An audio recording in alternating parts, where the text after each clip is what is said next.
I don't think there's anything sinister in trying to get wealthy people and countries that are seriously involved in development to spend their money wisely in a way that helps poor people and lifts them up. There has been a very deliberate attempt to take the foundation down. And there is almost no new fact that's known now that wasn't known when she ran for president the first time. Talked to former President Bill Clinton about the tens of millions of dollars his foundation has pocketed. He just smiles and admits that bills have to be paid. The same aw shucks kind of response everyone gets when wondering about the money, the possible influence, the foreign connections, and the various campaign promises made by his wife as she seeks to become leader of the free world. We remain in the pattern of smoke, meet, fire. And for that matter, Mrs. Clinton, do you really think you can dodge this forever? The answer just might be yes, she believes she can. Our guest is right there at every step with the Clintons on this story. Investigative reporter for the Washington Examiner, Sarah Westwood. Sarah, thanks again for being here. Thanks for having me. Is that almost the kind of an attitude that you get from the people inside the Beltway, that no matter what happens, no matter how much you dig, no matter how much you get in all your stories, that all the Clintons will do and their people is just shrug their shoulders and go ahead, no big deal? There's certainly a dismissal of this sort of narrative that there were conflicts arising from the donations that foreign governments and companies gave to the foundation, because there is no smoking gun. There's no documentary equivalent of the blue dress that has nailed the Clintons to the wall on this one.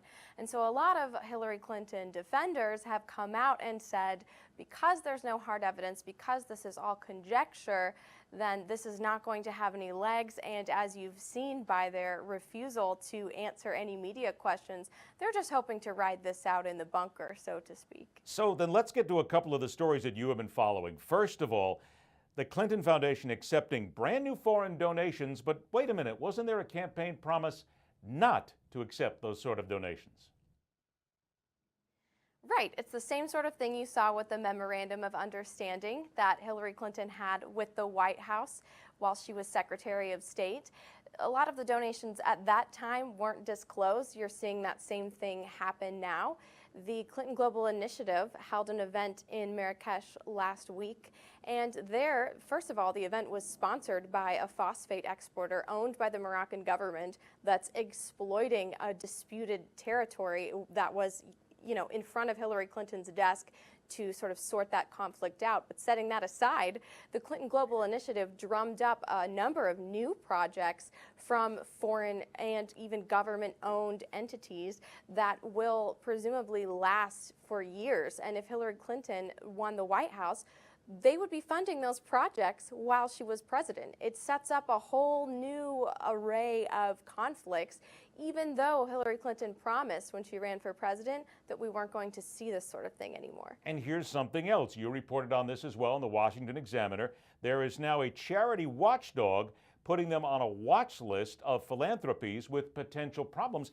That in itself would seem to be an indicator of what's going on. But gee, Sarah, funny how you're reporting this, you've got it, but it just seems as if a lot of the mainstream media doesn't think it's very important, do they?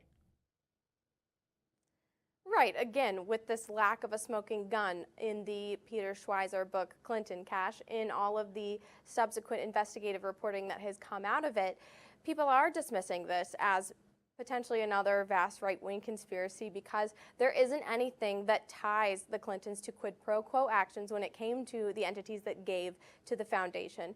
But the public is certainly taking notice. You've seen that reflected in Hillary Clinton's poll numbers.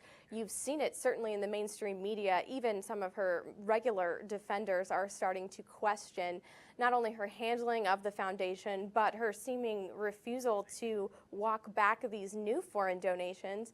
And so it's certainly something that she will have to face in one form or another, whether that be a press conference, a town hall, a debate. And so depending on her answers and depending on whether any other shoes drop, we'll have to see if this affects her long term in this election. I got about 30, 40 seconds left here. Is it not fair to say that there are people digging, but the Clintons right now, you mentioned that bunker mentality, that right now they have people doing everything they can to try and protect that image and keep people like you away from them? Absolutely. You've seen them decline to answer comment after comment.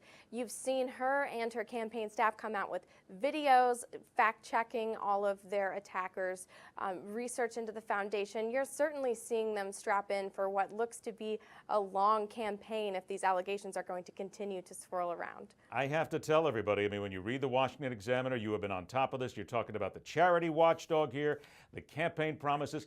Gee, there actually is something there, and people are going to need to pay attention to it sooner or later. Sarah Westwood from the Washington Examiner, thank you so much for joining us, Sarah. Keep up the great work. I have a feeling we're going to be talking again before the election. Thank you. All right, my pleasure. It is something that the Clintons believe that they will be able to hide and that the media won't be able to find it. People continue to look, and indeed they should. This is the future of the country. Stay with us. The fastest 60 minutes in news, The Hard Line, will continue.